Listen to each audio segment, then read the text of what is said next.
The assistant DA is outside. I'll be thinking of you. The Ukraine. How did you do this? There are still some men who find me persuasive. But go on, you don't have that much time.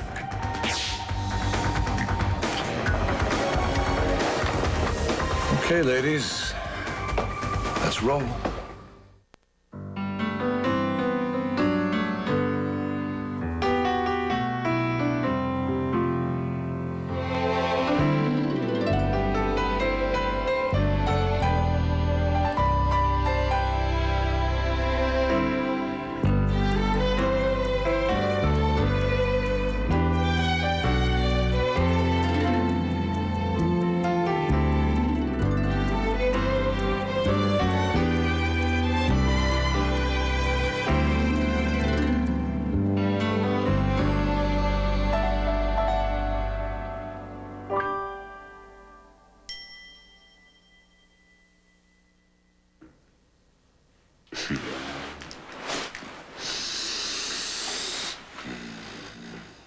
Hi. Hi.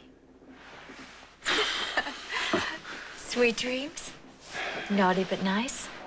Starring me in glorious slumber vision. Maybe. They say that dreams are the gateway to the unconscious, which means that I hold the key to your deepest, darkest desires. Well, now that's open to interpretation. Well, tell me your dreams. I'm very good at finding out the hidden meaning. Sometimes, Erica, a cigar is just a cigar. Tell me more. I have no intention of opening up my psyche for your inspection, at least before I've had my first cup of what passes for coffee in this place. Okay. I'll get it for you. No. No, the idea of scalding coffee served without a cup is not the way I want to start my day. Thank you, though. You saying you think that I would want to hurt you? Why? It's the little things I tend to remember, like you're telling me to go to hell. Oh, Jack. That was before you found me in the chapel and you kissed me. You told me that I should remember that kiss and I should think about it. And I did. And that was really soul-satisfying food for thought, Jack. I mean, I lay awake in bed all night last night just reliving that kiss. But it was more than a kiss, Jack. Jack, that was a wake-up call to me. I love you, Jackson Montgomery. Truly.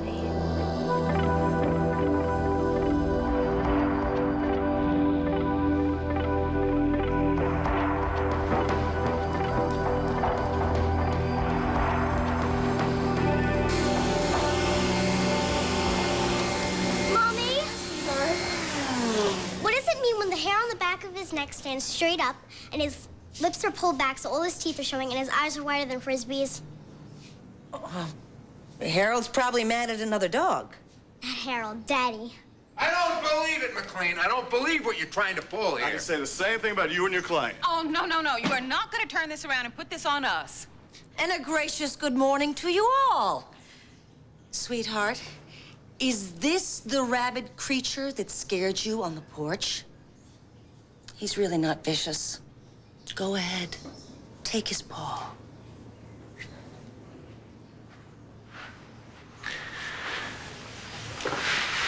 Did I scare you, sweetheart? I'm sorry. That's okay. Amanda, you want to go out back and give Harold something to eat? Okay. Well, I won't ask how the breakfast meeting went. What'd you have, ground glass and nails? McLean here is going for a court order so he can go visit Brooke, who's sick in the hospital. Well, I suspect, and the DA agrees, that Brooke English is not really sick at all. I want proof that she's not making this illness up to avoid trial and the inevitable guilty verdict. The only thing that is inevitable is your continued mule-headedness. Now, Dr. Joe Martin's word as hospital chief of staff should be all the proof that you need. Joe Martin has a vested interest in this trial's outcome. Wait a second. The guy testified to the judge in the courtroom that Brooke had this weird form of pneumonia. He wasn't under oath. Oh, everything is a conspiracy for you. You want the real deal? You want to go look it straight in the face? We will go to the hospital and we will look at Brooke. Trevor, you can't.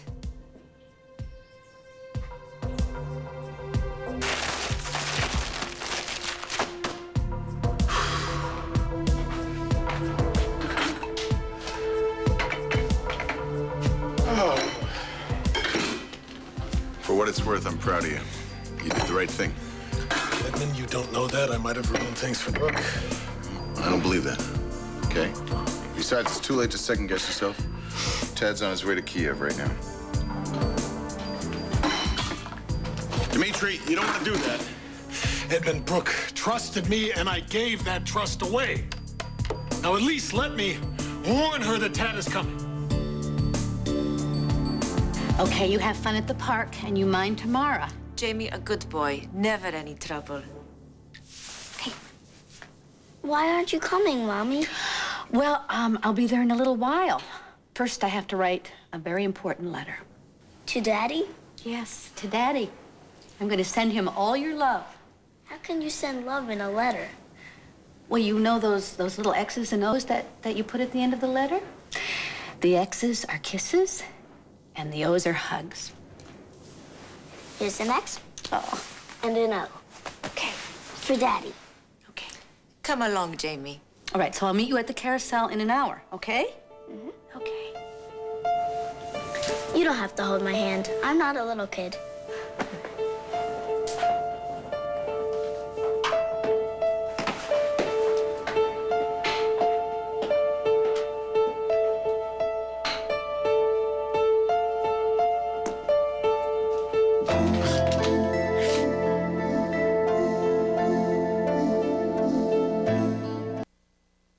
Mind if I come in? Of course. Please. Listen, you just missed Jamie. I could run down to the lobby and get him. No. I think it's better if Jamie's not here right now for a minute. I think you and I need... I just think you and I need to talk. Of course. You obviously have a lot of questions. Did Dmitri tell you? Well, of course he's... God, I'm happy to see you. Oh, you feel like home.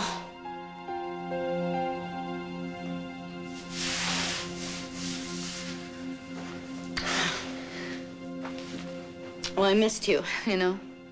So did Jamie. Yeah. I watched him walk down the hall. You know, he's absolutely right. He's not a kid anymore. Then I guess, we're all showing our age a little bit lately. I gotta hand it to you. This is a nice place. So did Dmitri see to it? You have everything that you need? Not everything. Listen, I have a lot I want to tell you.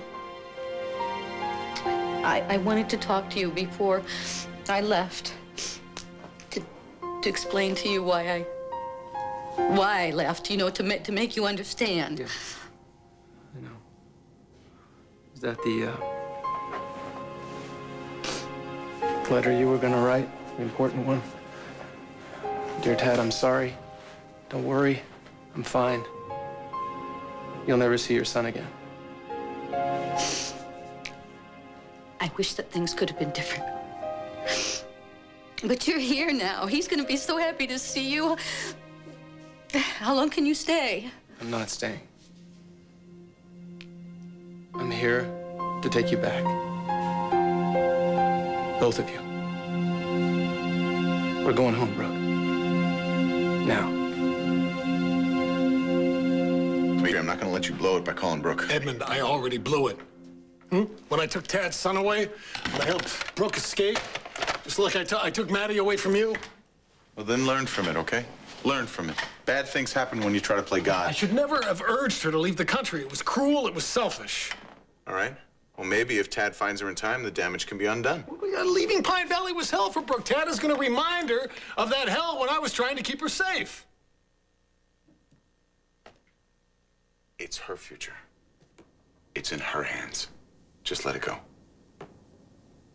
Now, look, if Tad can't convince her to come home, at least he got a chance to say goodbye to his son. And what if he does convince Brooke to come home? What then? What'll be waiting for her? Prison time for fleeing jurisdiction? A jury which will see an admission of guilt in her fleeing the country? The jury doesn't even know she's gone. Don't you remember Tad cooked up that cover story? Brooks in quarantine in Pine Valley Hospital? So we gotta do two things. We gotta stall for time. And we gotta pray to God Jackson Montgomery doesn't get suspicious.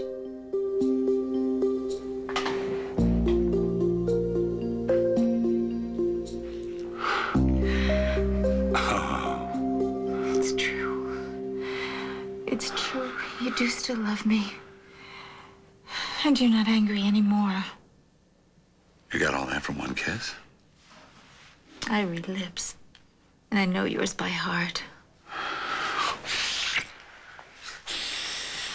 Well, you're certainly right about one thing. God help me, I do love you. And all is forgiven, Jack. Sure it is. Just as soon as I know Mike Roy is out of your life for good. Oh, darling, don't bring up Mike Roy at a time like this. Kind of hard not to, dear, when he set up camp between us. I know I haven't been fair to either one of you. That is very true. But what I love about you, Jack, is that you're willing to give me time to straighten out this unholy mess. You mean get your head together about this issue? When you found me in the chapel last night, and you kissed me, it's as if you gave me your blessing. You know, I've never known a woman who could wring more out of a kiss in my entire life than you. You don't want me out of your life. No, I don't. In fact, I want you in my life. But I want you in my life free and unencumbered. And how you manage to do that, that's your business. Now, if you excuse me, I need to get to the office. No, Jack, don't do that. Come on, you're too weak. Why don't you just lie back down and just put yourself in my loving care? I'm afraid I'm going to have to take a rain check on the TLC. You see, Brooks' murder is kind of taking a hairpin turn, and I need to straighten it out. I'm sorry. I thought that the assistant district attorney was handling Brooks' case. Well, he was, until she became a no-show, and this failure to appear... Well, honey, frankly, it has a stink about it, that I'm just afraid that some of my best friends might be involved. Well, since when is Dimitri one of your best friends? Who said anything about Dimitri? Well, I just assumed. I tell you what. You're good at reading lips. Let's see if I'm any good at reading lips. Why don't you start talking to me about what you know about Brooke and when you knew it?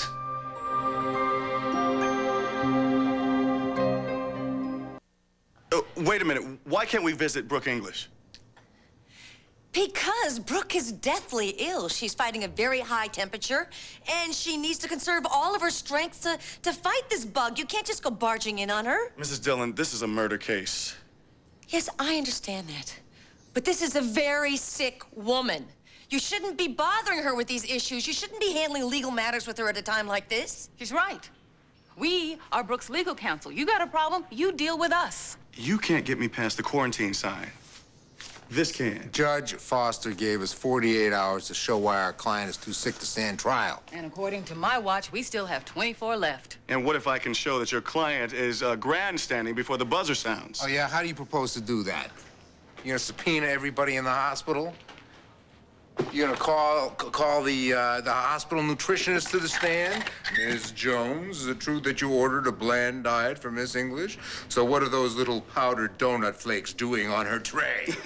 That's a very good Perry Mason. I hate Perry Mason. Well, take it your way, all right? Let's say Ms. English has gotten everybody in the hospital on her side, from the chief of staff down to the lowest bedpan jockey. Now, how did she do that? Offering free copies of Tempo magazine, perhaps? What does Brooke stand to gain from feigning illness? Oh, time for counsel to shore up her defense, rethink strategy, sway jury sympathy, undercut prosecution's case by creating a diversion. Now, stop me if I'm getting warm. You are so far off base. It's not your call, Dylan. The judge will rule this motion today. Keith. You know the date we have? Yeah, the night of cool jazz. Redline it. What, no room for plea bargain? The jury is in and a verdict has been rendered. I'll see you in court. I'll see you in your client's hospital room with a court order.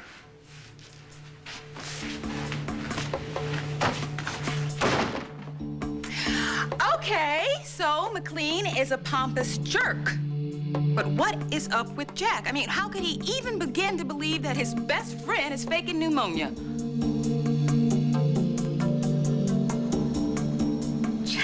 sorry. I'm not up on the latest chapter of the Brooke Chronicles. She's major headlines, Erica.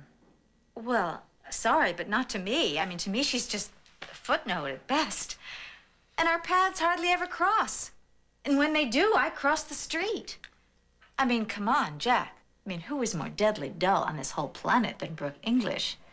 I mean, I've seen doorknobs with more sparkle. What about Dimitri? What does Dimitri have to do with this reported illness of Brooke's? Brooke's ill?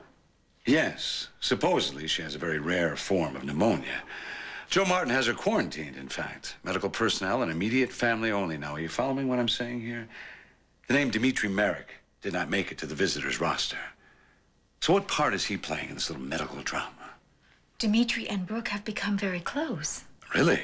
Close enough to conspire to commit fraud together? How would I know? You know, I'm starting to connect the dots, and I don't like the picture that's emerging here. Joe and Tad Martin get up in court, and they say that Brooke is too ill to be there in that courtroom when it reconvenes. Now, if that's true, I wish her a speedy recovery. If it's not true, that means that Brooke and Tad and Joe and whoever else is involved in this are in hot water up to their eyebrows. I want you to think very carefully about the consequences here. Now, what if your friends go down the tubes? Anybody who might know anything, including you, might just go down those tubes with them. And seeing as you're a convicted felon, a judge may look a little harshly on that kind of thing. So now tell me, is saving your ex worth the chance of going back to jail? Ah, I don't know why I even have that thing put in. Yeah, hello. Hi, Keith. Yeah, listen, you've already done that thing, right? All right, good. So things are rolling. All right, look, there's a new wrinkle in this little thing, a wrinkle called Dimitri Merrick. I want you to get over here as fast as you can, all right? Good, thank you. Now, if you'd like to talk to me about this. Jack, I'm sorry. I just remembered I have an appointment. I'm already late. I'll see you, Jack. Do that. Do not leave.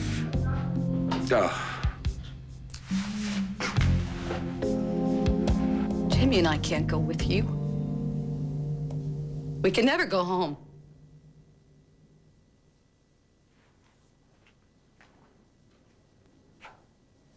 I took steps that can't be retracted. Yes, they can. Plane's there, it's sitting, it's waiting. All you've got to do is get on it. Oh, yeah, sure. And be met by the state police when I arrive at the Pine Valley Airport and have my son watch his mother being handcuffed and dragged off to prison. There won't be any police at the airport. Tad, I'm a fugitive. I jumped bail to escape being tried for murder. I can't imagine that the whole state isn't out looking for me. No one's looking for you. You're not missing. You're still back in Pine Valley. What are you talking about? You're in the hospital. I took you there myself after I found you passed out on your living room floor. Word is you got a strain of pneumonia, and you're very contagious, and they've got you under quarantine. The only people who can see you are my father and Jake. Judge Foster has granted a stay of the trial until such a time as they can prescribe a proper course of medication. My God. Tad, what have you done? Whatever I had to. And it's not just me. It's my father, Jake. They both put their career on the line for you. Kelsey's involved in this, too. While you're living high on the hog on room service, she's sucking down lime jello, keeping your hospital bed warm. So you see, basically, my whole family has risked everything just to give me enough time so I could find you and bring you back. And that is exactly what I'm going to do. If we leave now, that judge and jury will never know you've left. You did all this for... You risked everything for me? Why did you do that? Because we love you. Because your family, because a life on the run, in exile, jumping from one country to another, is no life at all, for you or for Jamie. Because the woman I married never ran away from anything in her entire life, and because you don't belong here, you belong at home. in Pine Valley where people care about you.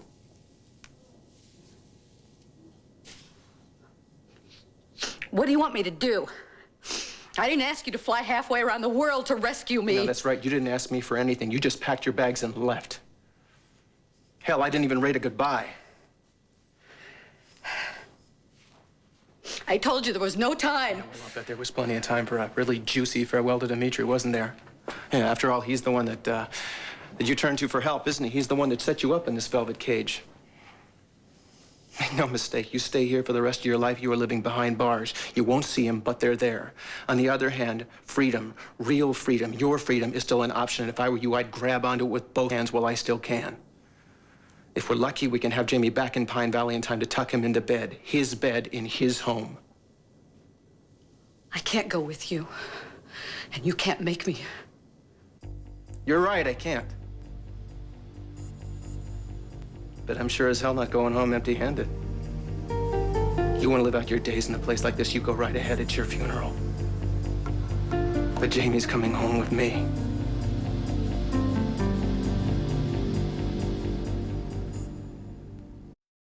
All My Children will be back in a moment, here on ABC. Ladies.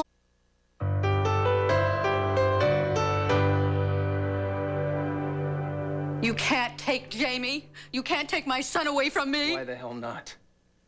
You did it to me. You stole my son without so much as a word. Do you have any idea what that feels like? I did what I had to do! I'm doing what I have to do!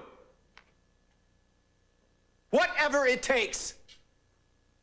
What the hell is wrong with you? It's like I don't even know you anymore. This isn't you. It's got Dimitri's greasy signature all over it. And obviously, neither one of you gave a moment to think about what kind of life our son could have in a place like this. He doesn't belong here. Whatever history is here is not his. What's he going to learn in school, Brooke? That his father is the tool of the capitalist machine?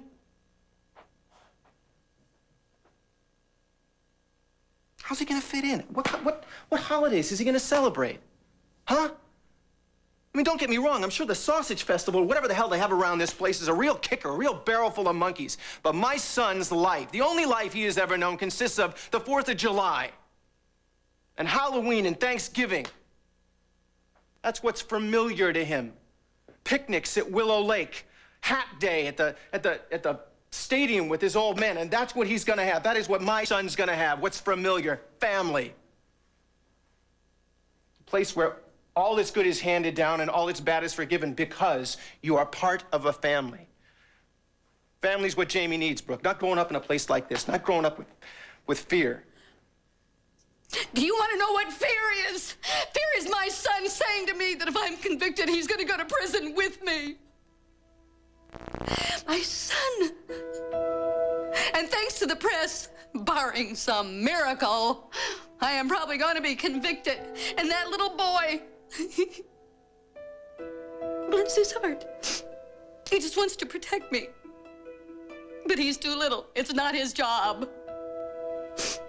And I don't say that this is a perfect life. How could it be? How could it be? But it's the best I can offer. And at least he's not waking up in the night screaming because he's having nightmares. He's young. He'll adjust. He'll forget. He'll forget me. I'll be nothing but some stranger in a fading photograph holding his hand. No. I'm never going to let him forget you. It would never prevent you from seeing your son.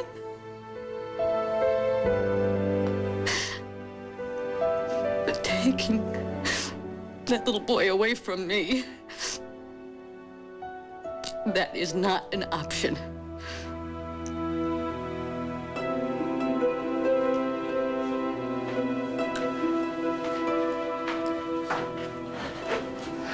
Mommy, Harold's going to eat his dog chow. It's okay, sweetheart. Mommy, you're not listening. I'm sorry. What is it? Harold doesn't like the food we got for him from the vet. He doesn't want a balanced science meal. Well, ketchup usually makes everything slide down a little easier. Why don't you try putting some ketchup on his food? And then grab your swimsuit and your sunscreen, because we're going to swim day at camp. Oh boy, cannonball.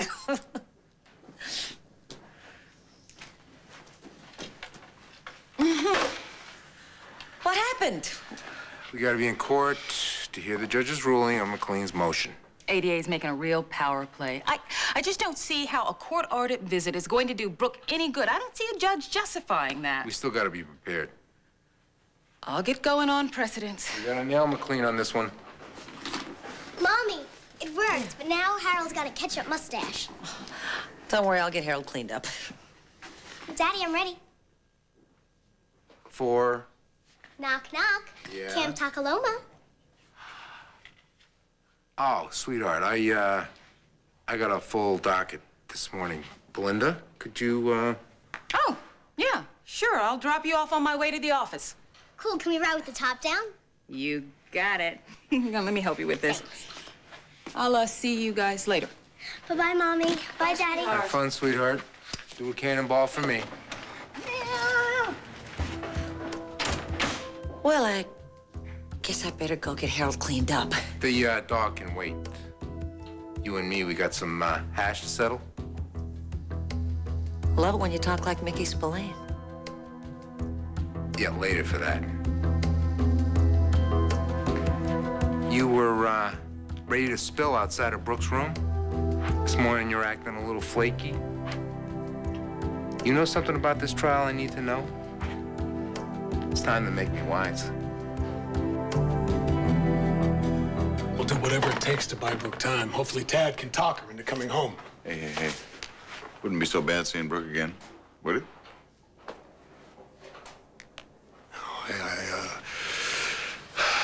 I miss her, yeah. Mm-hmm. Maybe there's more to it. You know, Edmund, when I look into a mirror, I don't always like what I see. But the way Brooke looks at me sometimes, she must see something that I missed, something good and decent. Before she left, she asked me if I was going to be all right. I mean, here she is, leaving everything, her whole life, and she's worried about me. If I was as good a friend to Brooke as she's been to me, I would never have urged her to leave the country. I didn't realize the sacrifice that was involved. If Brooke comes back, I wouldn't blame her if she never wanted to see me again. It's never gonna happen. Because Brooke's as big a sap for you as I am.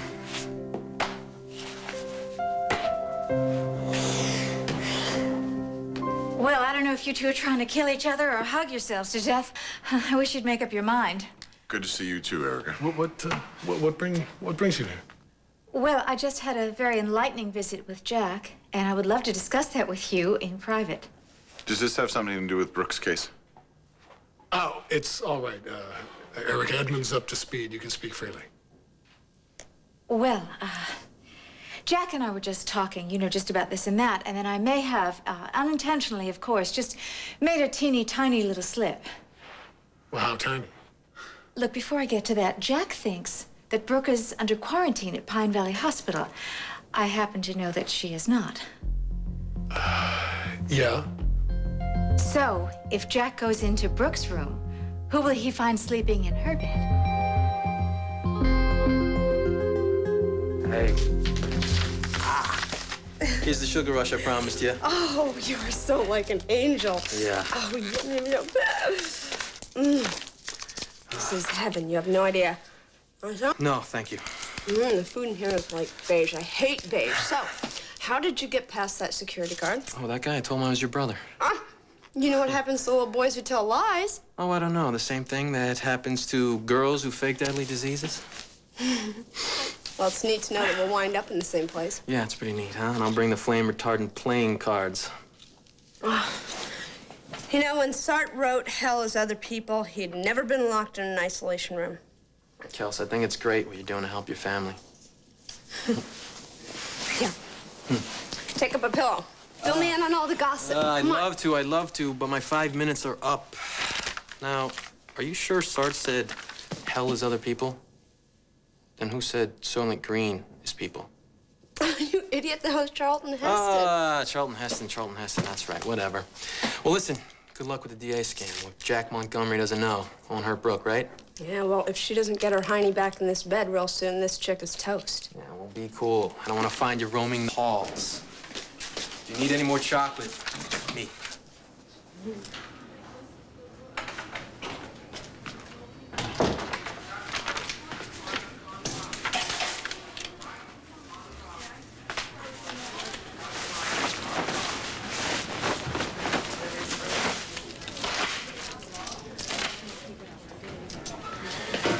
Oh, hey, Mr. Montgomery.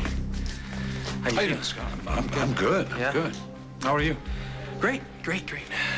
Well, good. Now that we got that out of the way, maybe you'd like to tell me what the hell it is you're doing here. To be just for bad boys.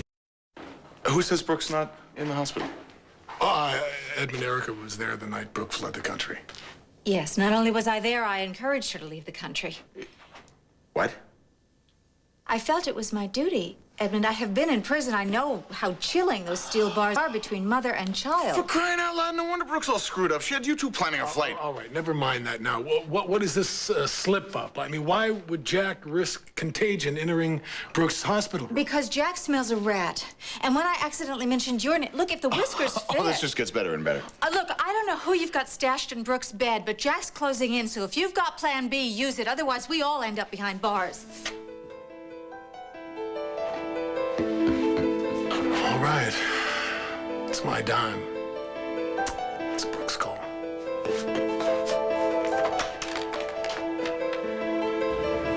So, Scott, you're not immediate family only. How do you qualify? Well, Brooke's practically family, you know. When I was dating Laura, she was like a surrogate mom. So you risked getting whatever Brooks got to come down here and talk over old times, huh? Yeah, something like that. Yeah. So how is Laura? Okay, I guess. Okay. Yeah. That's funny. Brooke didn't say anything about her? Well, you know, she's trashed. She's on so much medication. I'm due at the station. I gotta run. See ya. Run, rabbit, run. Hey, that guy, he was here last night. Was he just in the room? Yeah, he was. Pretty good. Restricted access, and Scotty Chandler rolls a deuce. Just give it to me in plain English. What it boils down to, my friend, is if my worst suspicions are confirmed, there's some people I care about a great deal that are going to be in a great deal of trouble. School's in session. The subject is Brooke. You know what I need to know. Now give it up. I'm afraid I need to seek legal counsel on this matter. You got me, pro bono. No, actually, I'd rather pay my own way. Yeah, we'll deal with that later. What can I do you for? You're an officer of the court, right? Correctamundo. So if you became aware of someone's illegal activities, you would feel duty-bound to tell the judge. On my honor as an officer of the court and a gentleman, yeah. And if you didn't tell the judge, you'd be in big trouble. Yeah, we're talking felony time, yeah. So anything I tell you can and will be used against you in a court of law. That depends on what you got to say. What do you got to say? I love you, Yeah? and I want this all held against me.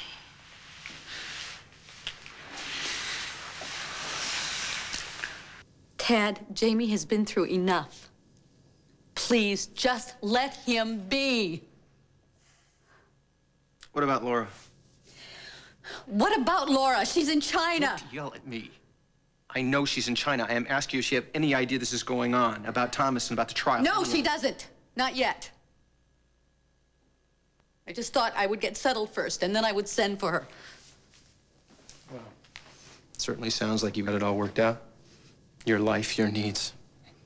What about Jamie, huh? What about his needs, his life? My father had a heart attack a year ago. He's not gonna live forever. Isn't Jamie entitled to know his grandfather? Or his grandmother? Or Jake or Kelsey or all the other people who love him? Family is more than just a group of people. It's history, it's continuity. My son is entitled to know how his grandma got that scar on her knee, or how Dixie learned to whistle between her teeth, or how Junior, after everything he's been through, knows the world is not going to end tomorrow. Brooke, there's a reason people say that home is where the heart is.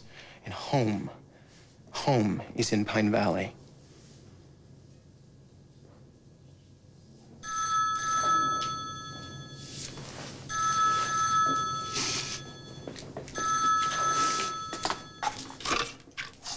Hello? Brooke, it's me. Dimitri? Is Tad there? Yes? You understand why I had to tell him. I don't blame you. Brooke, if you're thinking about coming back, you're going to have to act fast. Jack Montgomery knows something's up. Your window of opportunity could shut down at any time.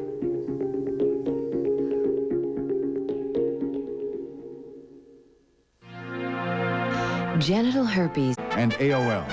This has been a special report from ABC News. We'll join